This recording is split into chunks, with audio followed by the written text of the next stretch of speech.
وما ارسلنا، یہ اب آیا ہے پانچواں شبہ کفار نے جو اعتراضات کیے تھے. پانچواں اعتراض وہی پرانا کہ جناب نبوت اور بشریت جمع کیسے ہو سکتی ہے. اللہ نے فرمایا وما ارسلنا من قبلک، اور نہیں نازل کیا ہم نے آپ سے پہلے کوئی بھی الا رجالا، مگر مرد بھیجے ہیں رسول. تو معلوم ہوا عورتوں میں کوئی رسول، عورت کوئی رسول بنا کر نہیں بھیجی گئی، بلکہ اللہ تعالیٰ نے فرمایا ہم نے آپ سے پہلے جتنے بھی رسول بنائے ہیں علیہ الصلوۃ والسلام وہ سب کے سب مرد تھے. ایک بات نوحی الیہم، اور ہم نے ان کی طرف وحی کی ہے. تو مرد اور وحی، بشر اور وحی، یہ دونوں چیزیں جمع ہو گئی ہیں. آخر اس پہ انہیں اعتراض کیوں؟ ہر چیز مانتے ہیں، حتیٰ کہ انسان کو خدا کا اوتار مان لیں گے اور انسان کو خدا ماننے کے پہ راضی ہو جائیں گے، خدا کا نائب والعیاذ باللہ ماننے پہ راضی ہو جائیں گے، اسے اپنا معبود بنا لیں گے. اس کے مرے پیچھے ایک یہی چیز بس سمجھ نہیں آتی کہ ایک آدمی بشر بھی ہے اور رسول بھی ہے. یہ دونوں چیزیں کیسے ہو سکتی ہیں؟ اللہ نے فرمایا ہم نے کیا ہی ہمیشہ ایسے ہے. دنیا میں انسان ہی بستے ہیں، کسی انسان کو ہی رسول بنا کے بھیجنا تھا نا. تو ہم نے ایک تو رسالت دی مردوں کو، اور دوسری بات یہ کہ ہم نے ان کی طرف وحی کی علیہ الصلوۃ والسلام. فاسألوا، اور دلیل یہ دی ہے، ارشاد فرمایا مشرکین سے کہ فاسألوا، تم سوال کرو، اہل الذکر، جاننے والوں سے، ان کنتم لا تعلمون، اگر تمہیں علم نہیں ہے تو تم ان سے پوچھ لو جن کو ہم نے نصیحت دی ہے. اہل ذکر سے پوچھ لو، یعنی جنہیں تم اہل ذکر سمجھتے ہو. اور یہودی اور عیسائی، ان کا اتنا اثر تھا اہل مکہ پہ، مشرکین پہ، کہ پورے جزیرہ عرب میں یہ بس انہیں پڑھا لکھا مانتے تھے، اور کئی مذہبی اعتبار سے دبتے تھے. یہ عیسائیوں اور یہودیوں سے ہی دبتے تھے اور کسی سے نہیں. اسی لیے شاہ حبشہ، نہ یمن کا بادشاہ، یمن اس وقت ہوتا تھا ایرانیوں کے تحت، ان کا ایک صوبہ تھا، اور وہاں کا گورنر جب آیا ہے مکہ مکرمہ میں، مدینہ منورہ سے کسی زمانے میں یہ واپس ہوا، اور رسول اللہ صلی اللہ علیہ وسلم سے بھی قبل کے دور میں، تو یہ مکہ مکرمہ میں رکا، اور اس نے دیکھا کہ یہ بتوں کی عبادت کر رہے ہیں. تو اس نے بتوں کی تو تردید نہیں کی، لیکن اس نے کہا کہ تم اللہ کے بیٹے کو والعیاذ باللہ اس میں شامل نہیں کرتے. انہوں نے کہا خدا کا بیٹا کون؟ کا عیسیٰ علیہ السلام. انہوں نے ان کا بھی بت بنا کر رکھ دیا، حضرت مریم کا بھی بت بنا کے بیت اللہ میں سجا دیا، اور اس کی بھی عبادت ہوتی تھی. اور رسول اللہ صلی اللہ علیہ وسلم نے جس دن بیت اللہ کو پاک کیا ہے بتوں سے، حضرت مریم اور حضرت عیسیٰ علیہ السلام کے بت بھی وہاں سے نکالے گئے. تو یہ دبتے تھے مذہبی طور پر، ان سے کہتے تھے وہ لوگ پڑھے لکھے ہیں. اللہ نے کہا اچھا تم یہودیوں اور عیسائیوں کو ہی سمجھتے ہو نا، جاؤ ان سے پوچھو کہ کیا خدا نے رسالت اور بشریت دو چیزوں کو جمع کیا ہے یا نہیں کیا. فاسألوا اہل الذکر، ان سے پوچھو، ان کنتم لا تعلمون، اگر تمہیں علم نہیں ہے تو ان سے دریافت کر لو. یہ دلیل ہے اس بات کی. بہت بڑا مسئلہ اہل اصول نے اس سے ثابت کیا ہے، اور وہ دین کی بنیادی چیزوں میں سے ایک جڑ ہے دین کی جو اس سے ثابت ہوئی ہے. وہ کہتے ہیں اس کا مطلب یہ ہے کہ جس انسان کو دین کا پتہ نہیں ہے وہ جاننے والے سے سوال کر لے. اور رسول اللہ صلی اللہ علیہ وسلم نے فرمایا کہ انما شفاء العی، نابینا آدمی، جو آدمی مسئلہ نہ جانتا ہو اس کے لیے شفا کیا ہے؟ آپ نے فرمایا کسی جاننے والے سے پوچھ لے، جو مسئلے کو جانتا ہے اس سے جا کے دریافت کر لے. اب کن مسائل کو پوچھنا ہے کن کو نہیں پوچھنا اس کی فقہا نے تقسیم کر دی. مثلا کسی سے جا کر کسی مسلمان نے یہ نہیں پوچھنا کہ نمازیں کتنی فرض ہیں، یہ تو وہ چیز ہے جو سب صاف نظر آتی ہے سب کو کہ نمازیں 5 ہی فرض ہیں. حج کا نہیں پوچھنا، زکوٰۃ اور ان چیزوں کا نہیں پوچھنا، کیونکہ دین کے شعائر میں شامل. جن چیزوں کے متعلق قرآن نے واضح طور پر کہہ دیا کہ یہ چیز حرام ہے، اس چیز کے متعلق کوئی کسی سے نہیں پوچھے گا. مثلا اللہ تعالی نے فرما دیا شراب حرام ہے، تو کوئی کسی کو نہیں پوچھتا کہ شراب حرام ہے یا حلال ہے. اسی طرح جو چیز نبی کریم صلی اللہ علیہ وسلم نے خود منع کر دی کہ یہ چیز نہیں کھانی، وہ صاف حدیث میں آ گیا، بات ختم ہو گئی. تیسرے درجے میں اور عقیدے میں بھی کوئی پوچھ نہیں، کوئی کسی سے نہیں پوچھے گا کہ اللہ ایک ہے یا 2 ہیں، والعیاذ باللہ، خدا تو ایک ہی ہے. تو تو عقائد میں کسی سے پوچھنا نہیں ہے. اسی طرح جو نصوص سے چیزیں ثابت ہیں ان میں کسی سے پوچھنا نہیں ہے. پھر پوچھنا کس چیز میں رہ گیا؟ وہ کہتے ہیں پوچھنا ان چیزوں میں رہ گیا جو اجتہاد ہے، اور فقہا اپنے اجتہاد سے جو مسائل ثابت کرتے ہیں کتاب اور سنت دونوں سے جو نتیجہ نکال کے بتاتے ہیں، اس کا پوچھنا رہ جاتا ہے. یہ چیز پوچھنی چاہیے، اور اسی چیز کا نام تقلید ہے. اور تقلید کو ہمارے فقہا جو واجب کہتے ہیں اس کی اصل یہی آیت کریمہ ہے کہ اللہ نے فرمایا فاسألوا اہل الذکر، جاننے والوں سے پوچھو ان کنتم لا تعلمون، اگر تم جانتے نہیں ہو. تقلید کا واجب ہونا وہ اسی آیت کریمہ سے ثابت کرتے ہیں. وہ کہتے ہیں کہ تقلید واجب.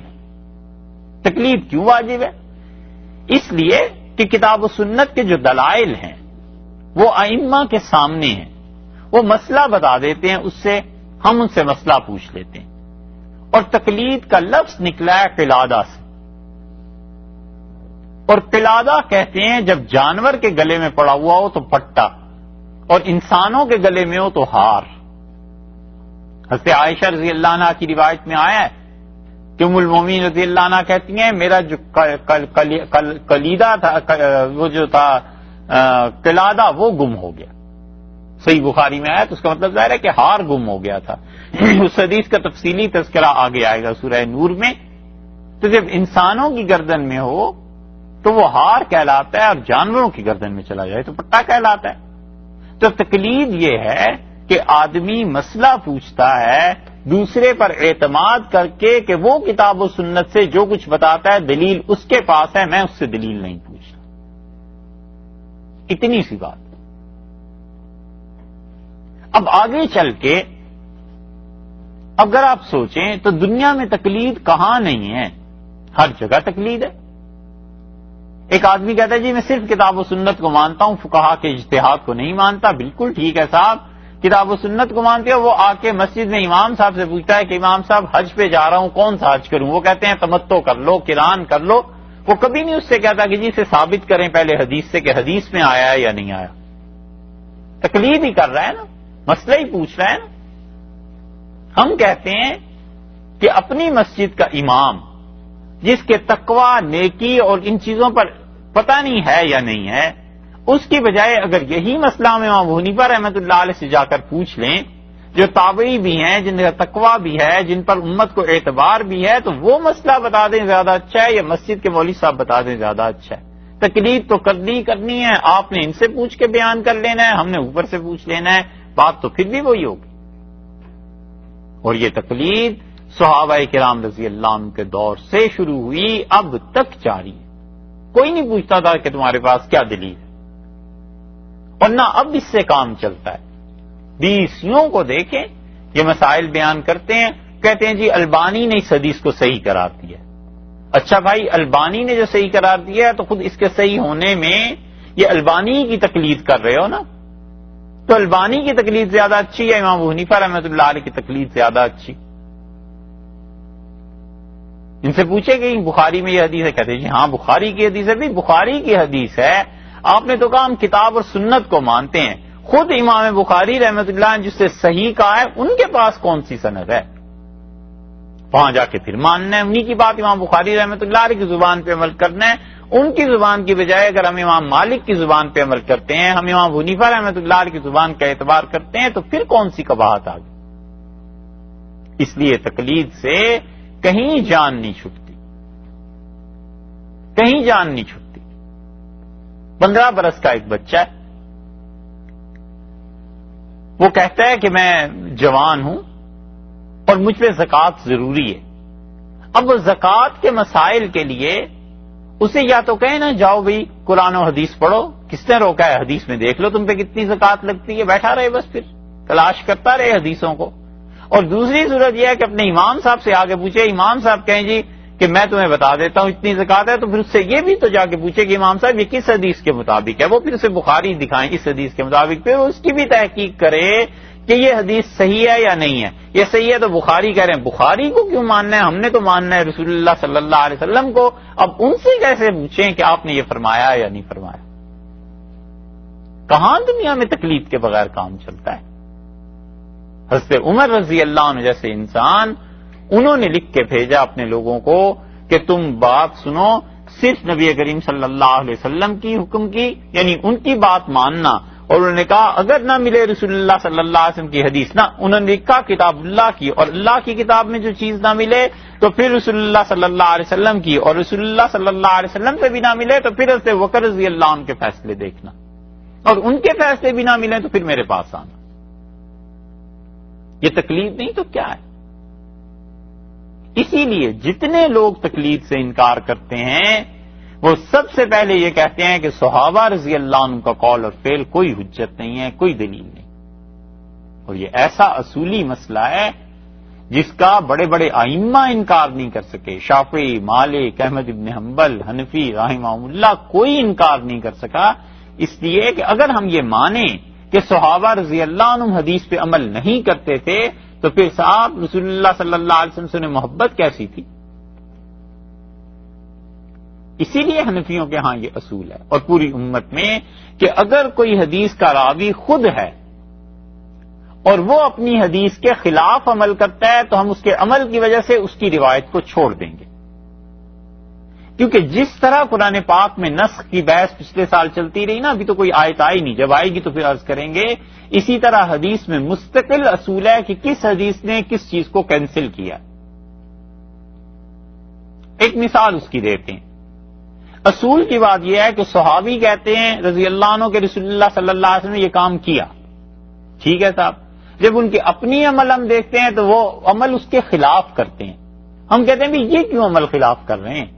انہیں کیا رسول اللہ صلی اللہ علیہ وسلم محبت نہیں تھی یا یہ ثواب نہیں کمانا چاہتے تھے؟ آخر وجہ کیا تھی کہ فتویٰ دیں اور گھر میں اس کے خلاف کریں؟ تو حنفی فقہا نے کہا اس کا مطلب یہ ہے کہ ان کے پاس کوئی نہ کوئی دلیل ہوگی جو انہوں نے اپنی روایت پہ عمل نہیں کیا، تو جب نہیں کیا تو ہم ان کے فعل پر عمل کر لیں گے، ان کے فتوے کو ہم چھوڑ دیں گے۔ مثلا غائبانہ جنازہ ہے، حبشی حضرت ابو ہریرہ رضی اللہ عنہ نے نجاشی رحمۃ اللہ علیہ کے متعلق کہا کہ رسول اللہ صلی اللہ علیہ وسلم نے ان کا جنازہ غائبانہ پڑھا۔ کب نجاشی کا انتقال ہوا؟ فتح مکہ کے بھی بعد 9 ہجری میں، اور حضرت ابو ہریرہ رضی اللہ عنہ راوی ہیں اس کے، اور بہت جگہ یہ حدیث آئی ہے، موطا امام مالک میں بھی غالباً آئی ہے اور بڑی مستند حدیث ہے۔ 9 ہجری میں نجاشی کے انتقال پہ رسول اللہ صلی اللہ علیہ وسلم غائبانہ جنازہ پڑھا، ٹھیک ہے صاحب۔ اس سے استدلال کیا امام احمد ابن حنبل رحمۃ اللہ علیہ نے، ان کا غائبانہ جنازہ جائز۔ حنفی فقہا کہتے ہیں کہ 9 ہجری کے بعد حضرت ابو ہریرہ رضی اللہ عنہ کا اپنا انتقال کب ہوا ہے یہ دیکھ لو، ان کا انتقال ہوا ہے 60 ہجری میں حضرت معاویہ رضی اللہ عنہ کی خلافت میں، اور حضرت ابو ہریرہ رضی اللہ عنہ مدینہ منورہ میں گلیوں میں چرتے پھرتے کہتے تھے کہ اللہ 2 چیزوں سے مجھے اپنی پناہ دینا، ایک 60 ہجری سے اور ایک لڑکوں کی حکومت سے، اور 61 ہجری میں یزید کی حکومت آ گئی، تو لڑکوں کی حکومت سے بھی انہیں نجات ملی، اور 60 ہجری میں ان کا انتقال ہو گیا۔ تو اس واقعے کے گویا 10 برس آپ نکال دیں تو حضرت ابو ہریرہ رضی اللہ عنہ تو 49 برس زندہ رہے، یا 51 برس زندہ رہے، 51 برس۔ حضرت ابو ہریرہ رضی اللہ عنہ 51 سالوں میں کیوں نہیں کوئی غائبانہ جنازہ پڑھا؟ مدینہ منورہ میں 20 واقعات ہوئے، حضرت ابو ہریرہ رضی اللہ عنہ کا بھی جنازہ نہیں پڑا۔ حضرت علی رضی اللہ عنہ کا انتقال کوفہ میں شہادت ہو گئی، مدینہ منورہ میں تھے، حضرت ابو ہریرہ رضی اللہ عنہ کہیں جنازہ نہیں پڑا۔ روایت تو وہ اس کی کریں کہ رسول اللہ صلی اللہ علیہ وسلم نے پڑھا ہے اور خود جنازہ نہ پڑھیں صحابہ رضی اللہ عنہ میں سے کسی کا بھی، ہم کہتے ہیں اس کا مطلب یہ ہے کہ ان کے پاس کوئی عذر ہوگا۔ رسول اللہ صلی اللہ علیہ وسلم کا فعل کیوں اس کے آگے شکیں بنتی ہیں، یا تو اس لیے کہ رسول اللہ صلی اللہ علیہ وسلم کی اپنی خصوصیت تھی کہ وہ پڑھ سکتے تھے، یا اس لیے کہ حضرت ابو ہریرہ رضی اللہ عنہ کو پتا تھا کہ یہ حدیث منسوخ ہے، یہ فعل رسول اللہ صلی اللہ علیہ وسلم کا ان کے اپنے ہی کسی فتوے کی وجہ سے منسوخ ہے، یا حضرت ابو ہریرہ رضی اللہ عنہ کے پاس کوئی ایسی تعویل تھی جو ہم تک نہیں پہنچ سکی، کچھ بھی وجہ ہو، چونکہ انہوں نے نہیں پڑھا، اپنی حدیث کے خود خلاف عمل کر رہے ہیں، لہذا ہم اس کو نہیں مانتے۔ حج ہے، ایک اور مثال اس کی آپ سے عرض کریں، حج میں 10 ذی الحج کو ترتیب واجب ہے، امام ابو حنیفہ رحمۃ اللہ علیہ نے کہا، کیا واجب ہے بھائی؟ انہوں نے کہا رمی سب سے پہلے، اور اس کے بعد نحر قربانی، اور اس کے بعد حلق سر کے بال اتروانا، اس کے بعد طواف زیارت، اور طواف زیارت ایسی چیز ہے آخری طواف جو پہلے بھی کر لیا جائے تو ٹھیک۔ حضرت عبداللہ ابن عباس رضی اللہ عنہ کی روایت آتی ہے بخاری میں کئی جگہ پہ، ابن عباس رضی اللہ عنہ نے کہا ما من شیء قدم و اخر، کوئی چیز حج میں ایسی نہیں تھی جو اس دن لوگوں نے پہلے کی ہو یا بعد میں کی ہو۔ اگر رسول اللہ صلی اللہ علیہ وسلم جس نے آ کر کہا کہ میں نے قربانی پہلے کر دی اور احرام اب کھول رہا ہوں، یا احرام پہلے کھول دیا تھا اور قربانی میں نے بعد میں کی ہے، یا احرام کھول کے پھر سر کے بال اتروانے چلا گیا تھا، الا وقال فلا حرج، مگر رسول اللہ صلی اللہ علیہ وسلم سب کو یہی کہتے رہے کہ کوئی پرواہ نہیں، تم بھی ٹھیک ہو، تم بھی ٹھیک ہو، تم بھی ٹھیک ہو، تو اس لیے وہ ترتیب تو واجب ہی نہیں۔ ٹھیک ہے صاحب، کوئی ترتیب واجب نہ ہوئی۔ دوسری طرف بھی دیکھ لیجئے، دوسری طرف امام طحاوی رحمۃ اللہ علیہ کہتے ہیں عبداللہ ابن عباس رضی اللہ عنہما ہر ایک کو یہی فتویٰ دیتے تھے کہ اس ترتیب کے مطابق چلنا، سب سے پہلے رمی ہے اور اس کے بعد نہر ہے، ذبح کرنا ہے، اور اس کے بعد سر کے بال اتروانے ہیں، اس کے بعد تم نے احرام اتارنا ہے، طواف زیارت کرنا ہے۔ ہم کہتے ہیں عبداللہ ابن عباس رضی اللہ عنہ یہاں تو یہ کہہ رہے ہیں رسول اللہ صلی اللہ علیہ وسلم کا عمل، دوسری طرف خود ان کا اپنا فعل بھی یہی ہے۔ ان کے شاگرد کہتے ہیں جب ہم گئے ان کے ساتھ حج میں، انہوں نے خود بھی اسی ترتیب کو اختیار کیا، لوگوں کو بھی یہی فتویٰ دے رہے تھے۔ تو حنفی فقہا کہتے ہیں اس کا مطلب یہ ہوا کہ اس کا اصل مسئلہ کچھ اور ہے۔ اب وہ اصل مسئلہ کیا تھا؟ یا تو رسول اللہ صلی اللہ علیہ وسلم کی کوئی اور حدیث ان تک پہنچی ہوگی جس نے ان کی اس حدیث کو کینسل کیا ہے، کچھ بھی ہو۔ عبداللہ ابن عباس رضی اللہ عنہ نے فتویٰ کچھ اور دیا اور نقل کچھ اور کیا، ہم کہتے ہیں خود جو حضرت نے کیا تھا ہم تو وہی کریں گے بھی۔ اور اس سے بھی گہری وجہ یہ ہے کہ کون اس بات کا قائل ہے کہ عمرے میں یا حج میں کوئی آدمی یہاں سے جائے اور سعی صفا اور مروہ کی پہلے کر لے اور طواف بعد میں کرے؟ کوئی بھی امت میں قائل نہیں۔ جو لوگ بھی آپ میں سے گئے ہیں وہ جانتے ہیں کہ ہمیشہ طواف پہلے ہوتا ہے، سعی بعد میں ہوتی ہے۔ کون اس کا قائل ہے امت میں؟ اس کے باوجود ابو داؤد میں آیا ہے کہ ایک آدمی آیا رسول اللہ صلی اللہ علیہ وسلم سے کہا اللہ کے رسول میں نے سعی پہلے کر لی اور طواف میں نے بعد میں آ کے کیا، آپ کیا فرماتے ہیں؟ اپنے فلا حرج، کوئی حرج نہیں، بس ٹھیک ہے۔ فقہا کہتے ہیں اس کا مطلب یہ ہے کہ وہ پہلا سال تھا حج کا اور لاکھ سے زیادہ آدمی تھے اور اسلام میں اس وقت تک کوئی حج ہوا ہی نہیں تھا، تو اب رسول اللہ صلی اللہ علیہ وسلم کو کس کو بٹھا بٹھا کے سمجھاتے کہ نہیں تم دم دو اور تم ایسے کرو اور تم ایسے کرو اور تم ایسے کرو؟ اس لیے آپ نے یہ چاہا کہ اس سال تو جس طرح بھی حج ہے بس مسلمان کر لیں اور میرے بعد لوگ اس کو جیسے بھی فتویٰ ہے اس کے مطابق کرتے رہیں گے۔ اس لیے رسول اللہ صلی اللہ علیہ وسلم نے کسی کے لیے بھی یہ نہیں فرمایا کہ ایسے کرو، بس آپ نے کہا بس ٹھیک ہے حج ہو گیا تمہارا۔ اس لیے تقلید سے چارہ ہے نہیں کہ آدمی تقلید کے بغیر چل بھی نہیں سکتا، رہ بھی نہیں سکتا۔ امام غزالی رحمت اللہ علیہ نے المستصفیٰ جو اپنی کتاب لکھی ہے اصول میں، غزالی نے اس میں بحث کی ہے۔ امام غزالی رحمت اللہ علیہ حدیث کو اگر چھوڑ دیا جائے تو وہ بڑے آدمی تھے۔ حدیث میں امام غزالی رحمت اللہ علیہ کا علم کچھ وسیع نہیں تھا، اسی لیے وفات سے پہلے انہوں نے ایک آدمی کو گھر پہ رکھ لیا اور نے کہا مجھے حدیث پڑھاؤ، میں چاہتا ہوں حدیث کا علم بھی مجھے آئے۔ امام غزالی رحمت اللہ علیہ فلسفہ، اصول، فقہ بڑے ماہر تھے، اور سب سے زیادہ قاری ضرب جو لگائی تھی امام غزالی رحمت اللہ علیہ نے وہ فلسفے پر لگائی تھی، بولی سینا اور اس کے ماننے والوں پہ۔ یہ ان کا ایسا کارنامہ تھا کہ یہ کہا جا سکتا ہے کہ اپنی صدی کے اس معاملے میں مجدد تھے۔ امام غزالی رحمت اللہ علیہ نے اس آیت کے ضمن میں جو آئی ہے نا کہ اللہ تعالیٰ نے فرمایا پوچھو ان سے جو علم والے ہیں اگر تم نہیں جانتے، غزالی رحمت اللہ علیہ نے اپنی المستصفیٰ میں 2 دلائل قائم کیے۔ 505 ہجری میں ان کا انتقال ہوا تھا، امام راضی سے 100 سال پہلے، ان کا 606 میں ہوا، ان کا 505 میں ہوا۔ غزالی رحمت اللہ علیہ کہتے ہیں کہ صحابہ کرام رضی اللہ عنہم کا اجماع تھا اس بات پر کہ وہ عام آدمی جو پوچھنے آتے تھے انہیں مسئلہ بتاتے تھے، اور انہوں نے کبھی کسی سے نہیں کہا کہ تم اجتہاد کا درجہ حاصل کرو، کیونکہ بات یہی ہو سکتی ہے یا تو مجتہد ہو اور یا پوچھنے والا ہو۔ اگر مجتہد ہے تو کسی سے جا کے پوچھے گا کیوں؟ پوچھے گا تو وہی نا جس کا اپنے اجتہاد نہیں ہے۔ تو وہ کہتے ہیں کبھی صحابہ رضی اللہ عنہ نے کسی سے جا کے یہ نہیں کہا کہ وہ اجتہاد تک علم حاصل کرے، اور کہتے ہیں کہ اس پر اجماع امت کا کہ عام آدمی ہر ایک اس کو اجتہاد کے درجے کا علم حاصل کرنے کی زحمت نہیں دی جا سکتی۔ اگر آپ یہ کہیں کہ ہر مسلمان اجتہاد کے درجے کا علم حاصل کرے تو یہ تجارت کون کرے گا، زراعت کون کرے گا، آفیسز کون چلائے گا، دنیا کا نظام ہی ٹھپ ہو جائے۔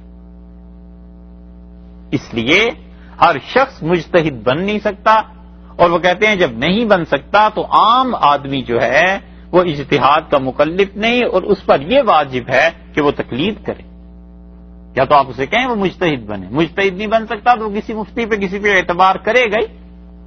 اسی لیے شیخ الاسلام ابن تیمیہ رحمۃ اللہ علیہ سے کسی نے سوال کیا ہے، اور ان کے مجموعۃ الفتاوی میں ہے، انہوں نے لکھا ہے کہ انسان خود جب دلائل سے عاجز ہو تو اس کے لیے جائز ہے کہ ایک شخص متعین کر لے اور اس کی اتباع کرتا رہے، جیسے ہم لوگوں نے امام ابو حنیفہ رحمۃ اللہ علیہ کے متعلق طے کر دیا کہ ہم ان کی اتباع کرتے رہیں گے، ایک شخص متعین ہے بس اس کی فقہ پہ عمل کرتا رہے۔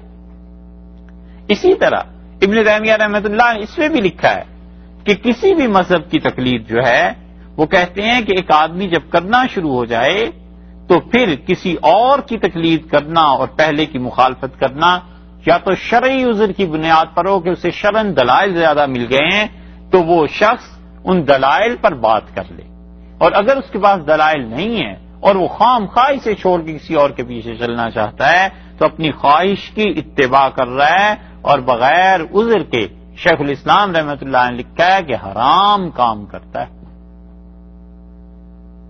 حالانکہ ابن تیمیہ رحمۃ اللہ علیہ کئی مسائل میں ائمہ اربعہ سے انہوں نے اختلاف کیا ہے، 6-7 مسائل ایسے ہیں، لیکن اس کے باوجود وہ اس کو لکھتے ہیں، وہ کہتے ہیں اس کے سوا کوئی چارہ ہی نہیں ہے زندگی میں کہ انسان تقلید کرے اور ان کی تقلید کرے جو اس دنیا میں پہلے گزر گئے ہیں، اور وجہ اس کی یہی ہے کہ ہر آدمی اجتہاد کے درجے کا علم حاصل بھی نہیں کر سکتا۔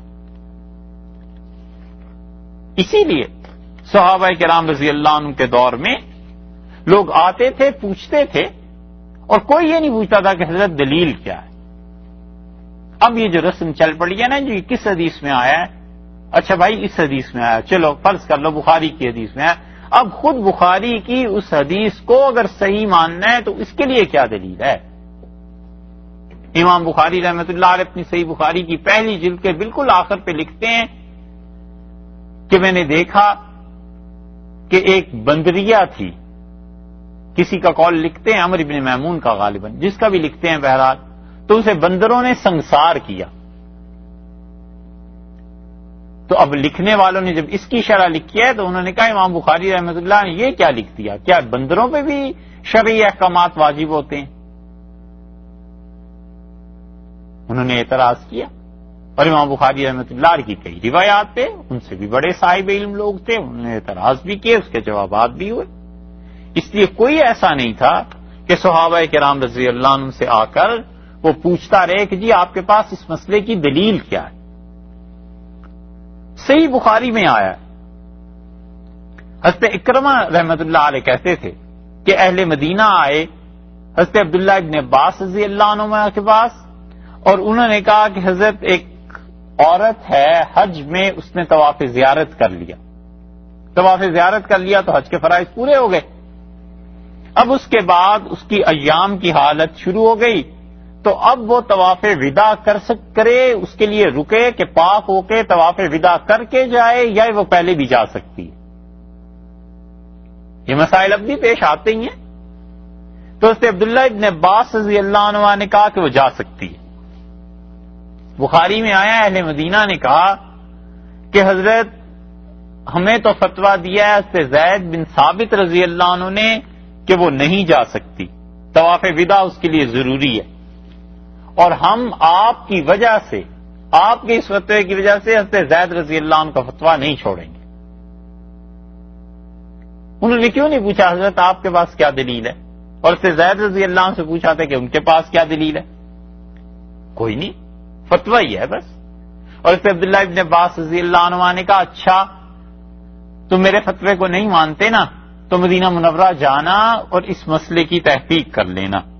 اور مدینہ منورہ گئے اور اس سے ام سلیم رضی اللہ عنہ ان سے جا کے پوچھا اس خاتون سے، تو انہوں نے حضرت صفیہ رضی اللہ عنہ کی حدیث بیان کی کہ حضرت صفیہ رضی اللہ عنہ ام المومنین پہ یہ حالت طاری ہو گئی تھی تو رسول اللہ صلی اللہ علیہ وسلم نے فرمایا آپ یہ مجھے روکے گی مکہ میں، یہ مجھے روکنے والی ہے. اور آپ نے فرمایا چلے صفیہ کو ساتھ چلے. اور طواف وداع جو تھا رسول اللہ صلی اللہ علیہ وسلم نے اس کے بغیر انہیں جانے کی اجازت دی تھی. اس پہ فتح الباری میں حافظ ابن حجر رحمۃ اللہ علیہ لکھتے ہیں کہ لوگوں کو جب یہ فتویٰ پتا چلا تو وہ گئے حضرت عبداللہ ابن عباس رضی اللہ عنہ کے پاس اور کہا حضرت جیسے آپ نے فتویٰ دیا تھا اس کے مطابق ہمیں حدیث مل گئی. اس سے معلوم ہوتا ہے کہ جب صحیح حدیث مل جائے تو پھر کیا رویہ ہونا چاہیے، آدمی رجوع بھی کر لے. یہ دونوں طرف کے لیے حدیث ہے. اور اکرمہ کہتے ہیں کہ زید بن ثابت رضی اللہ عنہ تک جب یہ روایت پہنچی تو ابن عباس رضی اللہ عنہ سے فرمایا کہ انہوں نے کہا کہ عبداللہ ابن عباس رضی اللہ عنہ نے کہا کہ یہ سچ ہے جو کچھ اہل مدینہ نے تمہیں بیان کیا، لوگوں سے کہا.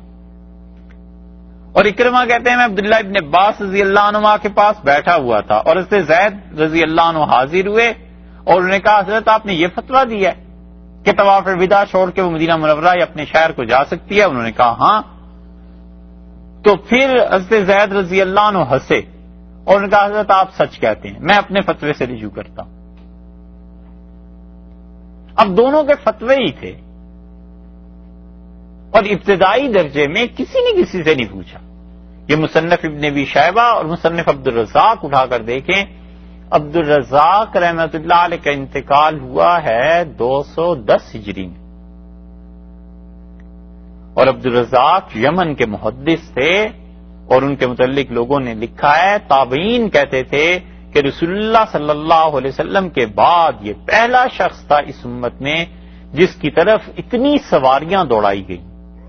کہتے کسی کو ہم نے نہیں دیکھا کہ لوگ اس سے علم حاصل کرنے اتنے بھرپور انداز سے گاؤں کے گاؤں شہر کے شہر چل پڑے ہوں سوائے عبد الرزاق کے کہ اتنی تو زیارت کرنے صحابہ کرام خلفائے کرام رضی اللہ عنہ کی کوئی نہیں آتا تھا جتنی حضرت مصنف عبد الرزاق کے جو مصنف عبد الرزاق رحمۃ اللہ علیہ ان کی زیارت کرنے لوگ آتے تھے.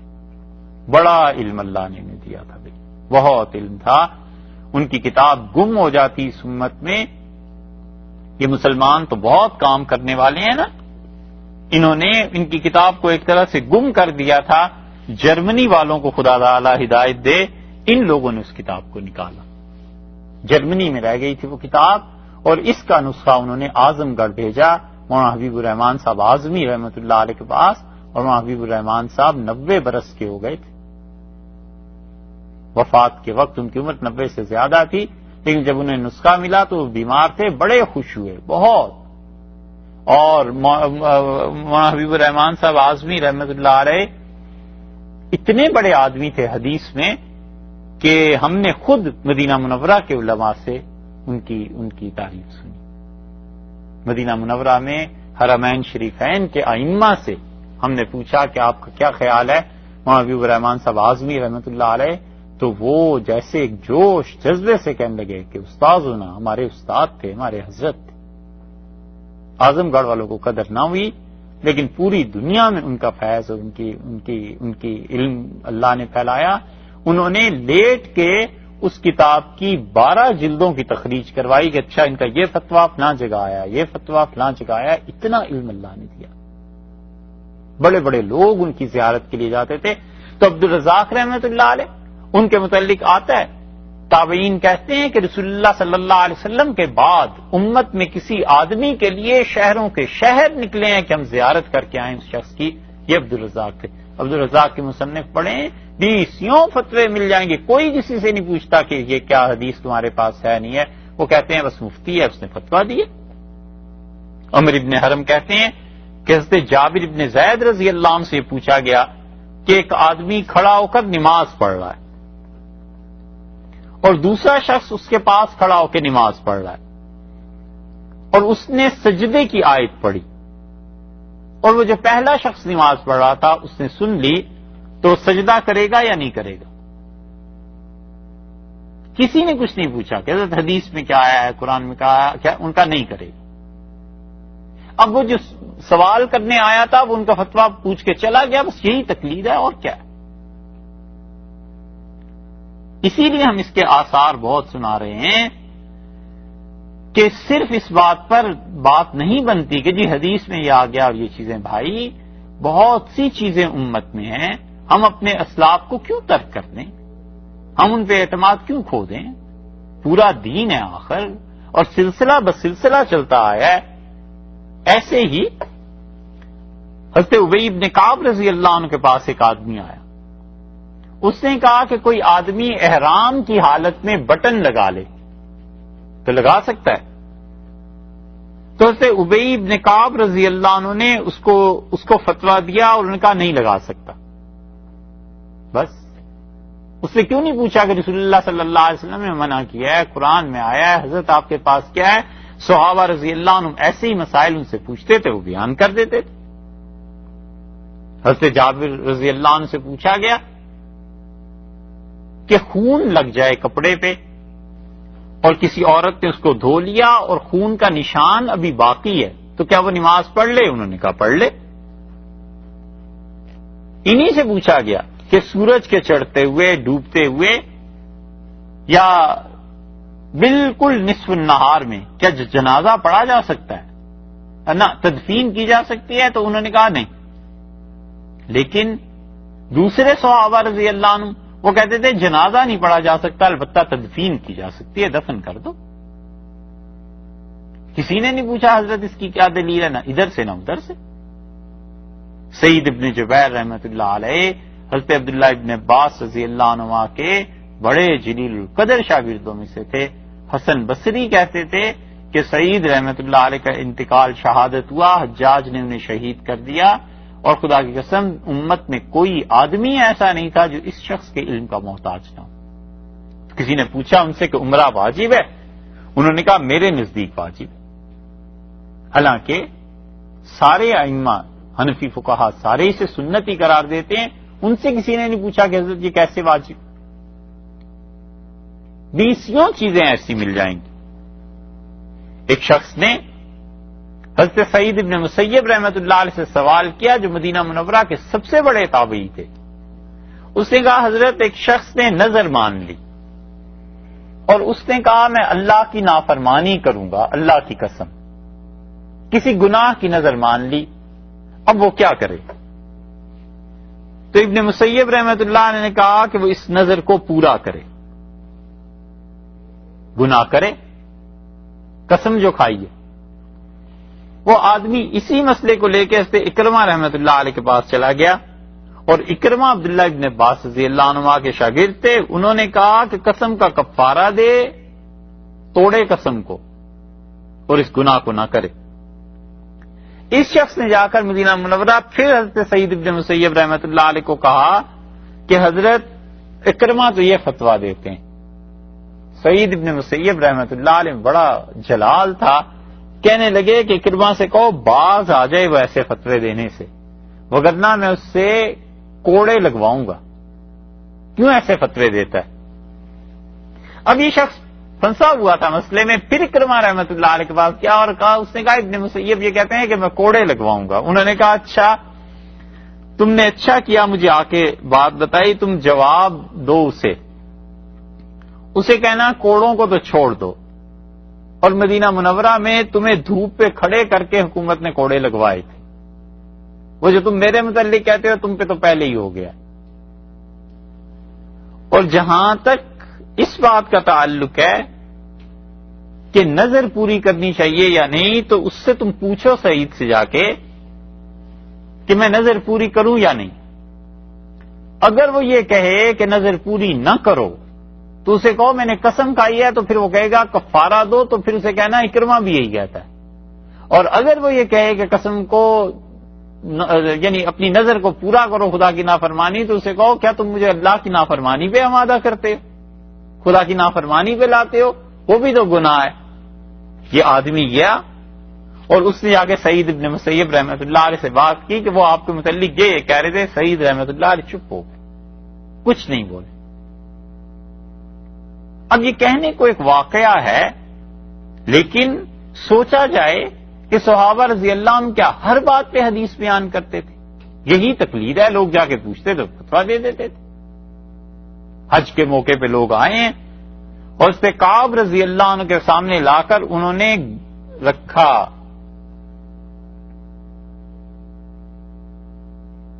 گورخر. گورخر کسے کہتے ہیں؟ جنگلی گدھا بھی کہتے ہیں جسے, شاید. اس کا گوشت لا کے بہرحال انہوں نے رکھا تھا. وہ حلال ہے, وہ حلال جانور. اور لوگوں نے احرام باندھا ہوا تھا, تو انہیں کہا گیا کہ حضرت یہ گوشت آیا ہے شکار کا اور ہم ہیں احرام میں, کھائیں یا نہ کھائیں؟ ان کا کھا لو, کوئی حرج نہیں ہے. لوگوں نے کھا لیا. حج کے بعد جب مدینہ منورہ گئے تو اس سے عمر رضی اللہ عنہ سے لوگوں نے پوچھا, مصنف عبد الرزاق میں آتا ہے اس سے عمر رضی اللہ عنہ کا یہ بتاؤ کھایا یا نہیں کھایا؟ انہوں نے کہا جی کھا لیا. فرمایا اگر تم نہ کھاتے تو میں سمجھتا تم نے دین کو نہیں سمجھا, اچھا کیا ہے کھا لیا. کیونکہ حالت احرام میں شکار منع ہے نا, تو شکار تو کسی اور نے کیا, اس نے تمہیں تحفے میں گوشت لا کے دے دیا, تو اب اس میں کون سی علت ہے کہ نہ کھاؤ؟ اس لیے یہ ساری چیزیں ایسی ہیں کہ اس میں صرف فتوے کا پوچھا گیا اور لوگوں نے صرف فتویٰ دے دیا, یہ نہیں کہا کہ اس میں کتاب کیا کہتی ہے, سنت کیا کہتی ہے, اور اسی کا نام تقلید ہے بس. اللہ نے فرمایا فَاسْأَلُوا أَهْلَ الذِّكْرِ إِن كُنتُمْ لَا تَعْلَمُونَ, اگر تمہیں نہیں پتا تو ان سے جا کے پوچھ لو جن کو اللہ نے علم دیا ہے. اور علم کے ساتھ فرمایا بِالْبَيِّنَاتِ وَالزُّبُرِ, اور اللہ نے دو چیزوں کا ذکر فرما دیا کہ دو چیزیں اللہ تعالی نے انہیں دی تھیں. ایک چیز یہ فرمایا تھا کہ انبیاء علیہ السلام جو ہم نے بھیجے تھے ان کے پاس ایک تو نشانیاں تھیں اور اس کے ساتھ ساتھ زبر. زبر کہتے ہیں ورق کو, صفحہ, پیج. زبور کو غالباً اسی لیے زبور کہا گیا کہ وہ لکھی گئی تھی. ان دو الفاظ میں ساری رسالت کا خلاصہ آ گیا. اللہ تعالیٰ نے کمال کیا ان دو الفاظ میں. فرمایا یہ جتنوں کو ہم نے بھیجا تھا نا, اس پوری آیت کو آپ دیکھ لیجئے, وما ارسلنا من قبلک الا رجالا, اور ہم نے آپ سے پہلے کوئی رسول نہیں بھیجے مگر ایک تو وہ مرد تھے, نوحی الیہم, ان کی طرف ہم نے وحی کی. تو رسالت اور بشریت جمع ہو گئی.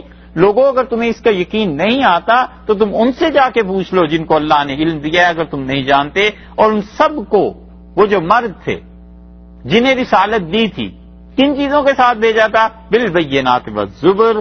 اللہ نے فرمایا ہم نے ایک تو معجزے انہیں دیے تھے, چونکہ معجزہ لوازمات نبوت میں سے ہے تو انہیں معجزہ دیا تھا, اور دوسرے فرمایا والزبر, اور ہم نے انہیں صفحے دے دیے تھے, تعلیمات دے دی تھی.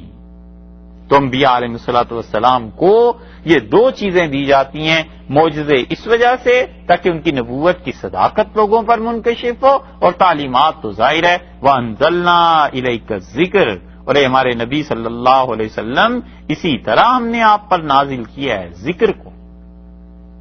ذکر سے مراد یہ قرآن, یہ وہی ہم نے اس طرح آپ کو بھی دیا ہے. ایک لِتُبَيِّنَ لِلنَّاسِ, اور دوسری بات یہ ہے کہ آپ اس ذکر کو واضح کر دیں, اسے کھول کے لوگوں کے پاس پہنچا دیں. مَا نُزِّلَ إِلَيْهِمْ, جو کچھ پوری انسانیت کے لیے دیا گیا. یہاں قرآن نے للناس کا لفظ استعمال کیا ہے, اس لیے اس آیت کریمہ میں بہت بڑی حقیقت اللہ تعالی نے بیان کی کہ جتنے انبیاء علیہ الصلوۃ والسلام تھے ہم نے انہیں معجزات دیے تھے, تعلیمات دی تھی. وہ مرد تھے, بشریت اور رسالت جمع ہو گئی تھی, اور آپ کو بھی ہم نے ایک ذکر دیا. یعنی قرآن کیوں دیا؟ لِتُبَيِّنَ لِلنَّاسِ, تاکہ آپ لوگوں کو واضح کریں, لوگوں کے پاس پہنچائیں. اس سے یہ سوال پیدا ہوتا ہے کہ رسول اللہ صلی اللہ علیہ وسلم کی دو حیثیتیں اللہ نے بتا دی. ایک تو یہ کہ ان کو وحی کو پہنچائیں, اور ایک یہ کہ اس کی شرح بھی کریں لوگوں کے ساتھ. رسول اللہ صلی اللہ علیہ وسلم نے اس قرآن کی شرح کیوں نہیں کی؟ کہاں ہے اس قرآن کی شرح؟ لِتُبَيِّنَ لِلنَّاسِ, پوری انسانیت کے لیے. یہ بھی نہیں فرمایا اپنی امت کے لیے, فرمایا پوری انسانیت کے لیے آپ اس قرآن کو واضح کریں گے. ما نزل الیہم جو کچھ کے بھیجا گیا ہے ہم لوگوں کے لیے بھیجا گیا ہے، یعنی پوری امت نہیں، پوری انسانیت کے لیے جو چیز خدا نے نازل کی ہے آپ اسے واضح کریں، وَلَعَلَّهُمْ يَتَفَكَّرُونَ تاکہ میری مخلوق دھیان دے قرآن پہ، توجہ کریں قرآن کی تعلیمات کی طرف۔ کہاں کی ہے رسول اللہ صلی اللہ علیہ وسلم؟ یہ تبین کا جو لفظ ہے نا بس اس پہ ہے بحث، اور یہ اس کا جواب یہ ہے کہ ہم کہتے ہیں تمام وہ احادیث جو صحیح سند سے رسول اللہ صلی اللہ علیہ وسلم سے ثابت ہیں وہ قرآن ہی کی شرح ہے، کیونکہ اللہ نے دونوں ان کی ذمہ داریاں لگا دی تھیں کہ قرآن کو پہنچائیں بھی اور قرآن کی شرح بھی کریں، اور یہ بہت بڑی دلیل ہے حدیث کے حجت ہونے کی۔ جتنے لوگ کہتے ہیں کہ حدیث کا کوئی مقام نہیں ہے اور صرف رسول اللہ صلی اللہ علیہ وسلم نے بس قرآن پہنچانا تھا، تو نبی کی حیثیت ایک جگہ سے دوسری جگہ پیغام لے جانے والے کی تھی، وہ غلط بات ہے۔ اللہ نے فرمایا لِتُبَيِّنَ لِلنَّاسِ پوری انسانیت کے لیے آپ کو قرآن کی تشریح بھی کرنی۔ اس لیے امت کا موقف ہمیشہ یہ رہا ہے کہ رسول اللہ صلی اللہ علیہ وسلم ایٹ اے ٹائم دونوں منصبوں پر فائز تھے، وحی کو قبول کرنے کے لیے بھی، اسے امت تک پہنچانے کے لیے بھی، پھر اس کی شرح کرنے کے لیے بھی، کیونکہ اگر شارح کی حیثیت ان کی نکل جائے تو پھر تو وہ حیثیت رہ جاتی ہے صرف پہنچانے کی، اور یہی ان لوگوں کا موقف ہے جو حدیث کا انکار کرتے ہیں۔ وہ کہتے ہیں کوئی ضرورت نہیں ہے حدیث کی، قرآن اصولی طور پر کتاب آ گئی، بس اس کے بعد ہر زمانے میں لوگ اپنی اپنی تشریحات کرتے رہے۔ ہم کہتے ہیں یہ بات ہو نہیں سکتی۔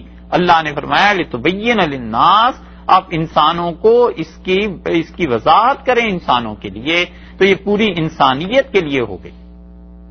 ہم اس طرف سے چلے کہ قرآن اور پھر اس کی شرح حدیث۔ شاہ ولی اللہ رحمۃ اللہ علیہ دوسری طرف سے آئے۔ شاہ صاحب رحمۃ اللہ علیہ نے اپنی زندگی کے آخری دور میں کہا کہ میں اب ایک ایسی کتاب لکھنے والا ہوں کہ میں ہر حدیث کو جو صحیح ہے تمہیں ثابت کر کے دکھاؤں گا کہ اصل میں یہ قرآن میں ایسے آیا ہے، رسول اللہ صلی اللہ علیہ وسلم نے ایسے اس کی تشریح کر دی ہے۔ مگر شاہ صاحب رحمۃ اللہ علیہ کا انتقال ہو گیا۔ 10-11 صفحے بس انہوں نے لکھے تھے، اور عمر بھی زیادہ نہیں ہوئی، بس 60 برس کی عمر میں ان کا انتقال ہو گیا۔ 1703 میں وہ پیدا ہوئے، 1763 میں ان کا انتقال ہو گیا۔ تو وہ اگر یہ کام کر جاتے تو بڑا زبردست کام ہوتا، بہت بڑا کام ہوتا۔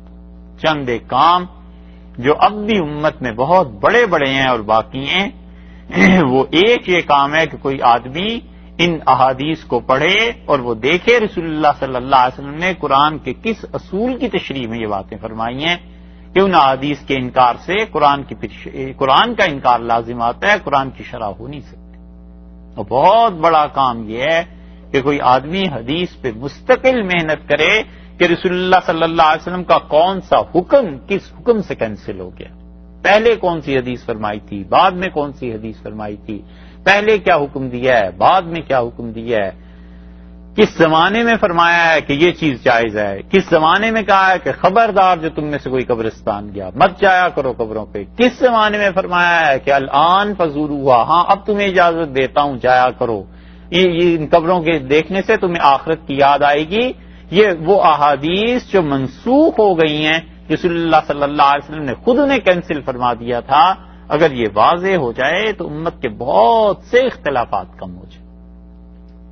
اسی لیے امام ابو حنیفہ رحمۃ اللہ علیہ کے شاگرد کہتے ہیں کہ سب سے زیادہ کسی کو سراغ لگانے والا ہم نے دیکھا تو امام ابو حنیفہ رحمۃ اللہ علیہ کہتے تھے بار بار کہ دیکھو اس حدیث کے اگینسٹ کوئی اور روایت تو نہیں ہے، اس حدیث کے خلاف کوئی اور تو نہیں ہے۔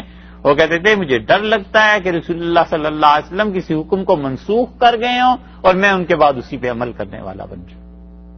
جہاں اللہ نے فرمایا انزلنا الیک الذکر، اور ہم نے یہ قرآن آپ پر بھیجا ہے تاکہ لوگوں کے لیے آپ وضاحت کریں ما نزل الیہم جو پوری دنیا کے لیے انسانوں کے لیے نازل کیا گیا ہے، ولعلہم یتفکرون، اور اس لیے کہ لوگ اس پر غور کریں، فکر کریں، اس کو سمجھنے کی کوشش کریں۔ تو رسول اللہ صلی اللہ علیہ وسلم وہی بھی تھی اور شارح بھی تھے، اللہ تعالی نے ان کا یہ منصب بھی رکھا تھا، اور یہ بہت بڑی دلیل ہے ان لوگوں کے خلاف جو رسول اللہ صلی اللہ علیہ وسلم کی حدیث کو حجت اور دلیل نہیں سمجھتے۔ بس